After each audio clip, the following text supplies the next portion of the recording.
Dari Gereja Sanggakala Surabaya 1062 The Voice of Love. Shalom, selamat pagi kekasih Tuhan. Berjumpa kembali dalam program Bincang Pagi, edisi spesial 17 Agustus 2020, tepat di Hari Kemerdekaan Indonesia, Dirgahayu Indonesia yang ke-75. Luar biasa, 75 tahun Tuhan menyertai bangsa kita Indonesia. Dan melewati masa-masa kemerdekaan, kita sebagai bangsa Indonesia harus bersyukur karena ada begitu banyak hal yang sudah dikorbankan untuk kemerdekaan Indonesia. Pagi hari ini kostum kami di studio merah-merah. Saya sengaja tidak lepas jaket karena baju merah saya nggak ketemu, jadi jaket aja sudah. Selamat pagi kekasih Tuhan. Mungkin hari ini Anda punya aktivitas di rumah tidak terlalu banyak karena biasanya kalau Indonesia ulang tahun itu ada acara barian, tasyakuran begitu. Kemarin semua ditiadakan karena wabah ya. Di Surabaya tidak diperbolehkan untuk kumpul-kumpul ya. Puji Tuhan, pagi hari ini narasumber saya mau datang di hari libur. Bapak Pendeta David Samuel dari GBI Shalom Surabaya. Selamat pagi Pak David. Shalom, pagi Bu Wahyu. Apa kabar Pak? Merdeka. Merdeka. Iya. Kostum beliau juga merah begitu ya. Tinggal warna putih aja kita tinggal dikibarkan gitu Pak. Iya. Untung nggak ada tiangnya. Iya, untung nggak ada tiangnya ya. Kalau ada tiangnya mungkin kita sudah digantung. Gimana rasanya menikmati 17 Agustus di masa-masa pandemi gini Pak? Di tempat tinggal Bapak gimana? Ya, ada bedanya? Tidak semeriah tahun-tahun sebelumnya Bu Wahyu. Jadi tahun ini benar-benar nggak ada aktivitas. 17 ya, nggak ada lomba. Nggak ada lomba. Biasa ada upacara bendera juga. Hari ini upacara benderanya online. Di mana-mana online. Iya, saya disuruh nanti jam 10 jam itu 10? mengikuti online. Oh iya. Karena kan saya masih kuliah ini Bu Wahyu. Oh ya? Iya. Kuliah di mana? Di STTAW. Oh, Adiwacana. Tapi ya online. Online juga. Ya, semuanya serba online ya. Ikut upacara online juga. Iya, kali pertama seumur hidup ini pasti. Betul. Ya. Mungkin yang terakhir aja ya Bu. Yang terakhir jangan ada lagi dah. Kita berharap pertama dan terakhir ya kita merayakan seperti ini. Betul, Pak David di GBI Shalom juga masih ibadah online juga? Masih Bu Wahyu. Masih ya. Jadi kita masih melihat tren pandemi ini masih terus naik ya angkanya. Dari kemarin masih 2.000 lebih ya. Ya, jadi kami melihat situasi ini masih belum kondusif untuk jemaat bisa beribadah. Karena juga daerah-daerah di mana jemaat tinggal juga masih rawan. Ya? Iya. Jadi lebih baik kita tunda dulu sampai situasi sudah mereda. Tapi online masih jalan. Ya. Itu kan kalau misalnya orang yang lebih muda gampang Pak. Nah bagaimana dengan jemaat-jemaat yang lansia begitu? Iya, itulah menjadi kendala kalau lansia. Mereka sulit untuk bisa melihat aplikasi online. Maka saya minta untuk bergabung dengan yang mungkin dengan cucunya atau anaknya gabung. Mereka minta tolong untuk dikonekkan. Gitu. Gimana? Lebihan offline atau online? Jemaat lebih senang offline ya. Kalau gembalanya? Kalau saya juga offline lebih enak terasa. ya? Artinya interaksi dengan jemaat itu benar-benar bisa melihat kondisi. Kalau sekarang mau kunjungi juga bagaimana mereka situasi wilayah daerah mereka tinggal, apakah boleh orang luar masuk. Ya, sekarang banyak tempat-tempat tinggal di portal ya. Di sekitar gereja juga di portal. Di portal lah. Nggak bisa masuk. Aksesnya terbatas. Iya, sangat terbatas ya. Dari sisi persiapan juga lebih ribet ya Pak ya online. Ya, karena kami tidak mengantisipasi bahwa di hari-hari seperti ini kita harus membuat ibadah online. Jadi kami banyak sekali kekurangan ya, mencoba. Semuanya juga kok Pak, nggak menyangka. Iya. Jadi kalau awalnya kami live begitu pakai HP, ya karena nggak tahu caranya akhirnya tampilannya kebalik. Jadi tulisannya itu bisa kebalik karena kami belum flip. Sampai diprotes, Pak, itu tulisannya kebalik. Pak. Oh. Terus audionya tidak keluar. Aduh, itu live ya. Makanya diambil recording ya. Iya, terus akhirnya disarankan direkam aja dulu. Jadi bisa diedit ya. Jadi semua baru mencoba sampai hari ini. Ini sudah hampir 6 bulan loh, Pak. 6 bulan ya, 6 bulanan ya. Hampir 6 bulan 6 ya. bulan. Ya. Sudah ini kan, sudah mulai membiasakan diri. Sudah mulai membiasakan. Ya. Oke. Mulai membiasakan. Tapi tetap ribet ya. Ribet. Ya, kekasih Tuhan, kita bersyukur kalau hari ini kita masih bisa sehat, ya, masih bisa Tuhan. makan. Ada begitu banyak orang yang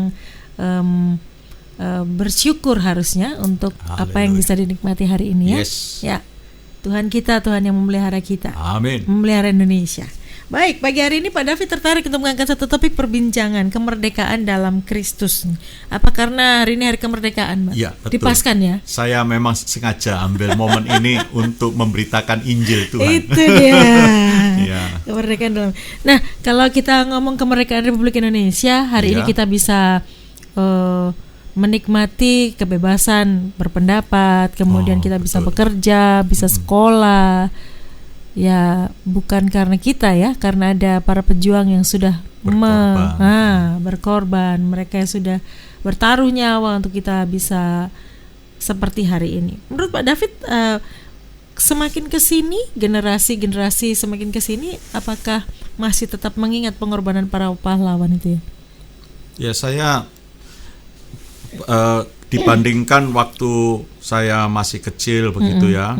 Bagaimana rasa nasionalismenya itu sangat ditanamkan dengan kuat. Emang gitu dulu ya. Bapak diapakan itu rasa nasionalisme gimana ya, bagaimana untuk bisa mengikuti, menghormati para pahlawan ya, dengan menyanyikan lagu-lagu nasional. Perjuangan. Setiap kali hari Senin itu upacara bendera. Rasa nasionalismenya begitu kuat begitu. Jadi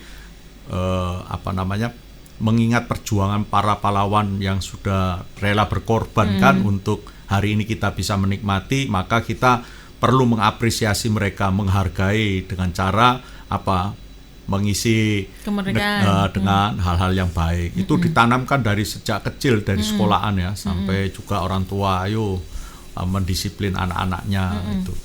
Tetapi di generasi yang sekarang ini saya sampai terkejut. Kenapa, Pak? Karena apa? Karena Pancasila saja nggak hafal. Kalau zaman dulu kita TK, SD kelas 1 sudah hafal ya Pancasila ya? Kalau udah hafal itu kaki bilur semua. Tapi zaman sekarang, waduh, Pancasila sudah nggak hafal. Itu yang kan membuat juga merasa sedih ya, melihat generasi kalau melupakan sejarah, maka apa yang dilakukan hari ini tentu akan menjadi hal yang buruk karena tidak membangun negara ini dengan baik. Maka di momen ini saya ingin menanamkan, ayo spiritnya menjadi seorang yang telah dimerdekakan. Begitu. Oke. Pak, bukan hanya itu loh, lagu nasional pun anak-anak zaman sekarang nggak tahu juga ya. Nggak tahu. Iya. Anaknya Bapak tahu nggak nih? Ya, saya mulai juga mendorong untuk mereka belajar menyanyikan lagu-lagu nasional kita ya. Bapak masih hafal ya untuk mengajarkan ke mereka. Ya. Pancasila juga masih hafal ya. Boleh baca Pancasila? Ya. Pancasila. 1. Ketuhanan yang Maha Esa. 2. Kemanusiaan yang adil dan beradab. 3. Persatuan Indonesia. 4. Kerakyatan yang dipimpin oleh hikmat kebijaksanaan dalam permusyawaratan dan perwakilan. 5. Keadilan sosial bagi seluruh rakyat Indonesia. Mantap. Merdeka. Ya, jangan sampai kita ini yang harusnya mengajarkan kepada anak-anak kita sendiri nggak hafal gitu ya. Iya, Bu Ayu. Mari kita hafal. Ini belum disuruh baca pembukaan Undang-Undang Dasar 45. Oh, saya pernah punya cerita itu, Bu. Jadi saat saya ditunjuk untuk menjadi pembaca Undang-Undang Dasar 45 kan. Jadi posisi waktu itu saya kelas 2 SD. Wah, karena memang nggak pernah ditunjuk, gemeter itu waktu maju membawa naskah teksnya itu, tangan tuh gemeter, jadi bacanya bisa keliru-keliru Bu Ayu, sambil keringat sejagung-jagung kena matan perian, nggak bisa lihat, Akhirnya selesai itu saya dimarahin sama kepala sekolah. Kenapa kamu gemeter? Pak, saya tidak biasa baca ini. Kelas 2 SD ya? Untuk tidak ngompol Bu. Tapi lancar bacanya walaupun keliru-keliru selesai. Iya, kayak gagap itu Bu. Baca. Setiap kita pasti punya pengalaman-pengalaman itu ya. Sejak itu Tuhan, saya mulai belajar lagi. Iya, saya dulu juga pernah sih baca undang-undang. Gitu tuh bisa, nggak tahu ya, baca di depan tuh kok bisa melompat nggak karu-karuan gitu ya. Karena gugup tadi ya. Ya makanya harus dibiasakan memang ya. Oke, itu cerita-cerita lucu ketika kita masih sekolah zaman dulu ya. Mungkin kekasih Tuhan yang mendengarkan mengingat kembali, tertawa hari ini. Untung nggak ngompol. Nah itu dia. Ngibar bendera juga kadang ada yang keserimpet, kebalik macam-macam ya. Ya Pak, kalau kita lihat kemerdekaan Indonesia hari-hari ini ya, Indonesia semakin maju, bahkan pembangunan di mana-mana begitu ya. Hidup di era zaman sekarang ini lebih mudah, dalam arti tidak menghadapi penjajah ya. Iya. Tapi apa sih tantangan di era zaman sekarang menurut Pak David bagi generasi sekarang? Tantangan dalam berbangsa dan bernegara. Nah, itu kalau tantangan sekarang kan kalau rasa nasionalisnya mulai berkurang kan, tentu mengisi kemerdekaan ini asal-asalan begitu. Bahkan cenderung untuk melupakan sejarah. Sehingga kita jas merah ya. Kita jangan sampai melupakan sejarah. Kita sering melihatkan bagaimana orang-orang mulai menambahkan di kemerdekaan ini dengan paham-paham yang lain kan. Sehingga menjadi banyak kelompok-kelompok radikal yang tidak NKRI, yang enggak lagi mempunyai rasa memiliki NKRI dengan dasar Pancasila. Nah, itu kan membuat bagaimana Indonesia bisa maju karena mempunyai pandangan yang berbeda. Padahal kita Bhinneka Tunggal Ika ya. Sedangkan di negara-negara lain sudah sangat maju pesat. Kita masih ribut soal paham yang padahal sudah selesai kan, sudah ditanamkan oleh pendiri negara ini. Jadi ya harapan saya kepada generasi berikutnya, ayo kita menegakkan NKRI dengan dasar Pancasila dan Undang-Undang Dasar itu. Sehingga ketika kita bekerja atau kita berkarya bagi bangsa ini, ya ada rasa nasional yang kuat. Ya, kalau sudah dipengaruhi dengan paham-paham yang lain, merusak negara. Dua hal yang bikin sesuatu itu terjadi pertengkaran atau hancur ya. Satu, salah paham. Dua, pahamnya salah, Pak. Iya, pahamnya salah. Perlu diluruskan. Ya. Oke, bicara tentang kehidupan berbangsa dan bernegara itu memang ada hal-hal yang harus kita bangun juga hari-hari ini agar anak-anak kita tahu bagaimana kemerdekaan itu diraih. Nah, bagaimana dengan kehidupan kita secara kerohanian dalam Kristus? Ya, ini penting juga Ibu Wahyu untuk kita pahami bahwa kekristenan itu adalah orang yang sudah dimerdekakan. Oleh siapa? Oleh Yesus Kristus. Ya. Kemerdekaan yang kita peroleh ini bukan gratis, karena ada pengorbanan. Yesus telah mati menebus dosa kita, sehingga kita tidak lagi mengalami hukuman mati kekal kan, tapi sudah digantikan oleh Yesus Kristus, dan kebangkitannya membuat kita punya pengharapan, sehingga kita berjumpa kembali dengan Bapa kita. Nah, itu yang perlu juga menjadi perhatian kita pada kekristenan, agar kita di hari merdeka negara ini memakai kehidupan Kristus untuk membangun negara ini. Ya, seperti itu. Hidup dalam Kristus, kita tahu bahwa kemerdekaan kita dari dosa itu ditebus oleh darah Kristus yang mahal. Cuman begini Pak, dalam kehidupan sehari-hari kan kadang-kadang itu kita anggap sebagai sesuatu ya biasa begitu. Karena kita terima anugerah setiap hari ya. Sesuatu yang kita dapatkan ya tanpa effort yang gimana banget gitu, kadang-kadang membuat kita ini jadi menyepelekan Pak. Bayangkan orang ikut Kristus, percaya Yesus sebagai Tuhan dan Juru Selamat, mengaku dengan mulut dan percaya dalam hati, diselamatkan.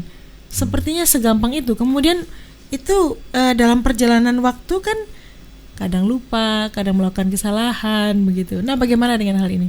Ya, memang kalau kita melihat iman Kristen ini kok enak ya, hanya cuma percaya modalnya, nggak perlu melakukan apapun, kita mendapatkan anugerah keselamatan. Ya memang itu yang jalan yang Tuhan berikan atau Allah berikan kepada manusia, bukan hanya kepada orang Kristen tapi kepada semua manusia kan. Memang pikiran kita kok gampang dan enak seperti itu. Ya, kalau Tuhan memberikan yang sulit untuk kita kerjakan, apa kita mampu? Buktinya Tuhan memberikan hukum Taurat, tak ada yang mampu. Sekarang di pria muda, orang menolak, ya, kan aneh. Ya, jadi kita ya meresponinya, ya kita terima jalan itu dengan sukacita. Iya, jangan merasa karena dapatnya dengan mudah, maka kita hidupnya sembarangan. Makanya itu kita mengapa perlu mempelajari Alkitab dengan benar, supaya jangan kita mempunyai pandangan yang salah. Iya. Paulus juga pernah kan menulis dalam kitab Galatia, ya, surat Galatia itu untuk siapa ditujukan surat Galatia? Untuk jemaat di Galatia yang sedang menghadapi orang-orang Yudais, ya, orang-orang Kristen yang menambahkan hukum Taurat atau sunat itu ditambahkan di sana. Maka Paulus mulai menuliskan surat untuk memperingatkan mereka, mengapa kamu tidak kembali lagi pada hukum Taurat. Kamu sudah ditebus dengan darah Yesus Kristus. Nah itu. Kalau kita lihat di dalam Galatia itu Bu Wahyu, Galatia 5 ayat 13 itu dengan sangat jelas ditulis begini. Saudara-saudara, memang kamu telah dipanggil untuk merdeka, tapi janganlah kamu mempergunakan kemerdekaan itu sebagai kesempatan untuk kehidupan dalam dosa, melainkan layanilah seorang akan yang lain oleh kasih. Jadi jelas bahwa Paulus tidak menginginkan ketika kita menjadi orang Kristen dimerdekakan, maka hidup kita sebagai apa? Mempergunakan kemerdekaan untuk hidup dalam dosa. Ini yang Paulus tentang di dalam suratnya Galatia itu. Peringatan seperti itu. Jadi Bu, mentang-mentang karena kita ini mendapatkan kasih karunia bukan berarti kita bisa hidup sembarangan. Iya. Orang kadang begini berpikir, Pak, kan Tuhan bilang kalau berdosa datang minta ampun, Tuhan ampuni gitu. Seenteng itu, Pak, ngomongnya. Iya. Jadi ada Paulus ini membuat pernyataan ini, ada dua hal yang dia tentang. Apakah itu? Ya, ada dua hal yang ditentang. Yang pertama itu Paulus dalam tulisan Galatia itu, surat Galatia itu dia menentang yang pertama adalah soal legalisme. Legalisme itu maksudnya bagaimana? Legalisme. Jadi Kristus itu tidak cukup. Ya.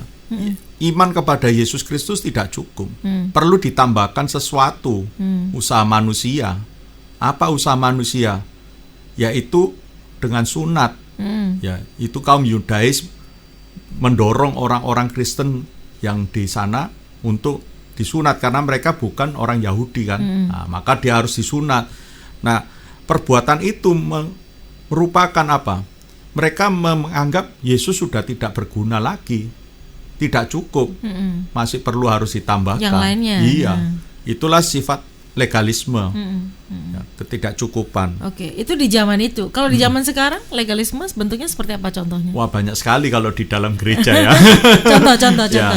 Ya, kalau di negara kita ya, Indonesia merdeka ini ya, orang kan menambahkan ideologi Pancasila dan Undang-Undang Dasar itu tidak cukup, maka ditambahkan dengan paham-paham yang lain kan. Mereka akhirnya menjadi kelompok-kelompok radikal. Nah, di dalam kekristenan juga ada, ya, di mana di dalam gereja mereka tidak cukup bahwa iman kepada Yesus Kristus, tetapi ditambahkan apa? Seperti contoh persepuluhan. Kalau dia tidak mengembalikan persepuluhan, wah, dia nanti mendapat kutukan Tuhan, mendapatkan ancaman, ya, mendapatkan hukuman. Nah, jadi melakukannya karena takut dihukum gitu ya. Padahal kan di dalam Kristus kita sudah dimerdekakan dari hukum-hukum itu semua. Bukan berarti kita tidak perlu mengembalikan persepuluhan, tetapi motivasinya bukan karena takut untuk dihukum atau supaya kita selamat. Kalau tidak mengembalikan persepuluhan maka tidak selamat. Itu pandangan yang legalisme di dalam gereja. Ya. Saya itu mengalami sejak kecil, Ibu Wayu. Dididik dalam legalisme seperti itu. Jadi sudah ditanamkan, kalau kamu tidak beribadah hari Minggu, ya, kamu dihukum Tuhan. Terus punya pengalaman dihukum Tuhan itu, dan itu menjadikan paham itu legalisme. Jadi suatu kali saya mencoba melawan guru sekolah minggu. Nah, naik sepeda, Bu Wayu, hari Minggu sekolah minggu, jamnya pas saya jalan-jalan sama teman-teman ke Kota Madya. Naik sepeda ya sampai di Mama nggak tahu ini, Papa tahu. Mama nggak tahu ya, walaupun gembala nggak tahu karena kan yang ngajar kan bukan Mama ya. Sampai di Kota Madya itu sampai di kantor gubernur. Pintunya kok terbuka, yuk kita masuk ke kantor gubernur. Naik sepeda, akhirnya Bu Wayu sampai di pintu keluar ditangkap Satpol PP. Teman-teman saya lari naik sepeda lebih cepat, saya ketinggalan. Lah saya yang ditarik sama Satpol PP. Lalu dikasih tahu, kamu harus panggil teman-temanmu, kalau enggak sepedamu tak sita. Akhirnya saya lari panggil teman, lalu saya, ayo kamu harus tolong saya, sepeda saya ditangkap. Ya akhirnya kami itu gemeter sekali. Sudah, nanti kalau enggak pulang bak sepeda bisa kaki bilur semua ini. Akhirnya selesai di briefing di kantor gubernur, disuruh bersihin kantor, ngelap-ngelap, ngepel, nyapu, pokoknya jadi dihukumnya itu pulang. Lalu guru sekolah, makanya toh bener kan, kamu udah ikut sekolah minggu dihukum sama Tuhan, rasain lo gitu.